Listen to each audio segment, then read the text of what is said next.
La deficiencia de citrina se define como un defecto raro del ciclo de la urea, de herencia autosómica recesiva, se manifiesta clínicamente con episodios recurrentes de hiperamonemia y síntomas neuropsiquiátricos en la citrulina tipo 2 de inicio en la edad adulta, y con colestasis transitoria y disfunción hepática variable en la forma neonatal, conocida como colestasis intrahepática neonatal por deficiencia de citrina.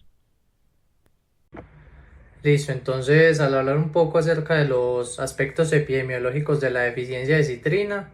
vemos que inicialmente no se encuentran muchos datos demográficos o de prevalencia sobre esta enfermedad. Sin embargo, pues sí hay hallazgos de la enfermedad o reportes de casos que se ve una tendencia dirigida principalmente hacia el continente asiático.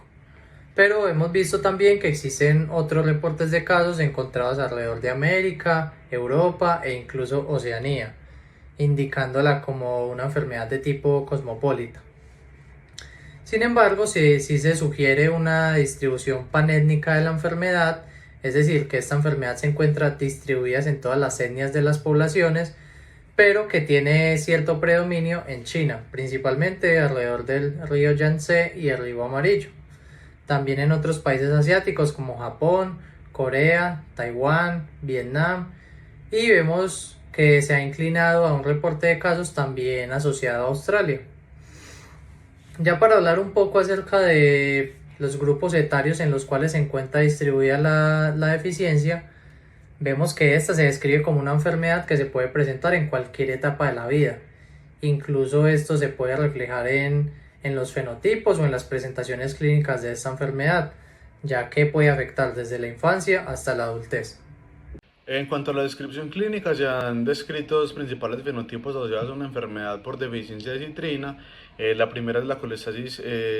intrahepática neonatal causada por deficiencia de citrina, la cual presenta entre sus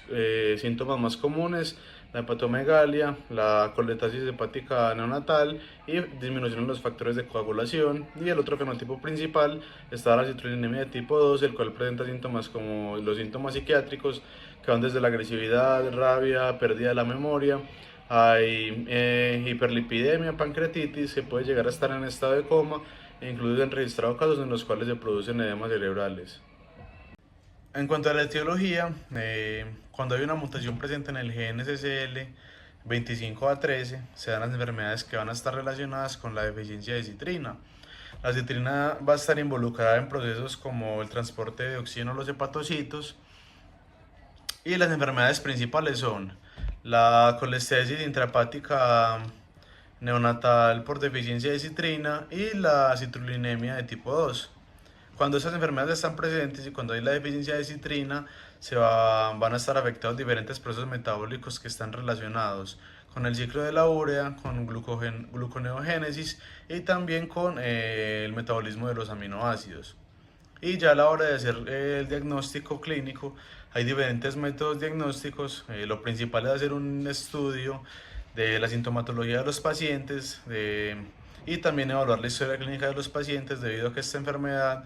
se hereda de forma autosómica recesiva.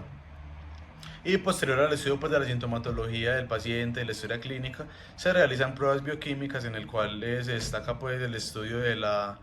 hiperamonemia y posteriormente eso es un perfil de los aminoácidos en las cuales se encuentra aumentado, lo esperamos encontrar aumentado, la citrulina y la arginina. Y por último, para poder tener un diagnóstico que sea veraz, lo confirmamos por medio de estudios en cuanto a la mutación del gen SLC25A13, lo cual nos permite confirmar el diagnóstico y a la vez poder realizar un consejo genético a los pacientes. Es importante realizar un diagnóstico diferencial en casos de deficiencia de citrina porque esta condición comparte síntomas y marcadores bioquímicos con otros varios trastornos, por ejemplo, la deciduria argininosuccínica, la intolerancia a la proteína lisinúrica, la deficiencia de piruvato carboxilasa, la insuficiencia renal y la galactosemia clásica. Además, la hiperamonemia presente en la deficiencia de citrina también ocurre en trastornos del ciclo de la urea, también en la colestasis neonatal infantil, hepatitis neonatal idiopática, atresia biliar extrahepática y colestasis intrahepática familiar progresiva. Un diagnóstico diferencial adecuado permite identificar correctamente la condición subyacente y asegurar un tratamiento apropiado, ya que más del 30% de las personas con citrullemia tipo 2 han sido diagnosticadas erróneamente inicialmente con convulsiones epilépticas o algún trastorno psicológico. La deficiencia de citrina se transmite de forma autosómica recesiva. En el primer cuadro hablamos de si ambos padres son portadores de una variante patógena del gen. Para este caso entonces el gen mutado o el alelo mutado es la A minúscula y el alelo sano es la A mayúscula. Entonces cada hijo tiene un 25% de probabilidad de estar afectado, un 50% de probabilidad de ser portador asintomático y un 25% de probabilidad de no estar afectado ni tampoco ser portador. En un segundo caso, en el otro cuadro, tenemos que si un padre es portador y el otro tiene dos variantes patógenas del gen, entonces hablamos de que cada hijo tiene un 50% de probabilidad de estar afectado y un 50% de probabilidad de ser portador asintomático. Finalmente, para planificar una familia, el mejor momento para evaluar el riesgo genético, determinar el estado del portador y considerar pruebas genéticas prenatales o preimplantacionales es antes de quedar en embarazo.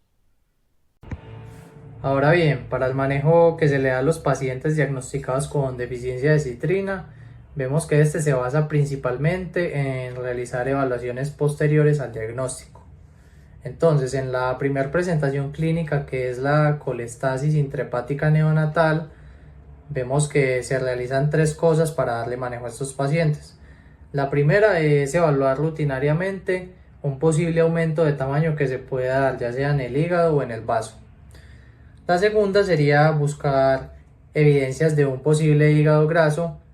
esto mediante imagenología. Entonces para esto hay muchas técnicas de imagenología, ya sea una ecografía, una tomografía, etc. Y la tercera sería investigar unos patrones de alimentación que puedan generar mayores susceptibilidades a esta enfermedad, ya sea pues un aumento en el consumo de carbohidratos o de lípidos. Y en la segunda presentación clínica, que es la citrullinemia tipo 2 del adulto,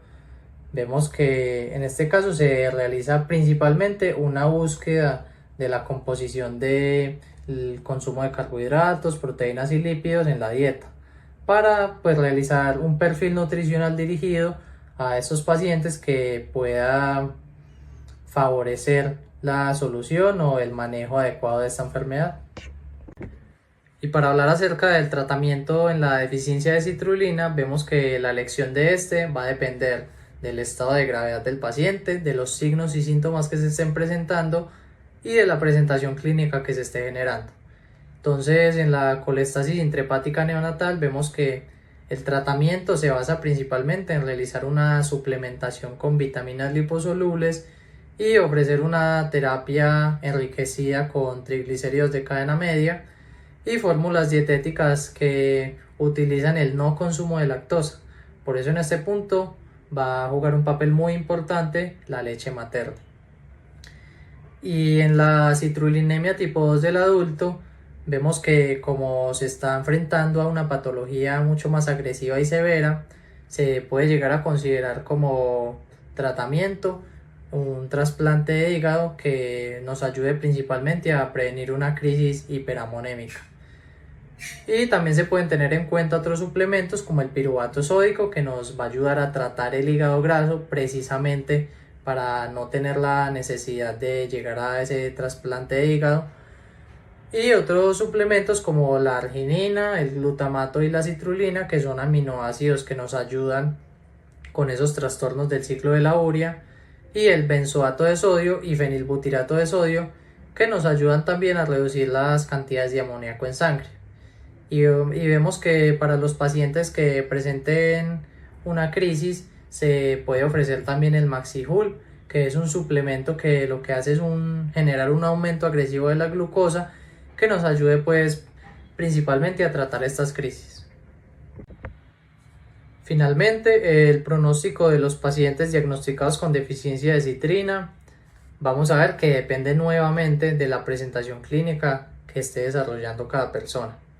En la colestasis intrahepática neonatal, como es una presentación que suele ocurrir en una edad temprana, si se realiza el tratamiento adecuado, vamos a ver que los síntomas suelen resolverse en los primeros años de vida.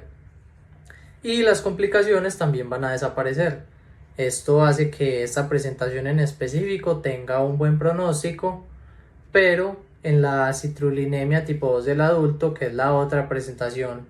que posee esta patología, vamos a ver que en este caso sí el pronóstico va a depender de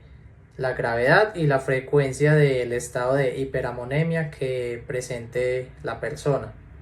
Entonces, en este caso se debe optar principalmente por mantener controlados los niveles de amoníaco en sangre y también controlar la cirrosis hepática con el fin de evitar esos síntomas neuropsiquiátricos graves que puedan ocurrir, y para evitar pues también llegar, digamos, a lo más temido de la patología, que va a ser el daño cerebral. Entonces, en síntesis, vamos a ver que el pronóstico pues va a depender mucho del diagnóstico temprano y del seguimiento adecuado que se le dé a cada paciente para mantener un buen pronóstico a lo largo de la etapa pues de vida que presente la persona. Y pues principalmente lo que se va a querer es controlar esta deficiencia o este error innato del metabolismo que presente en este caso el paciente.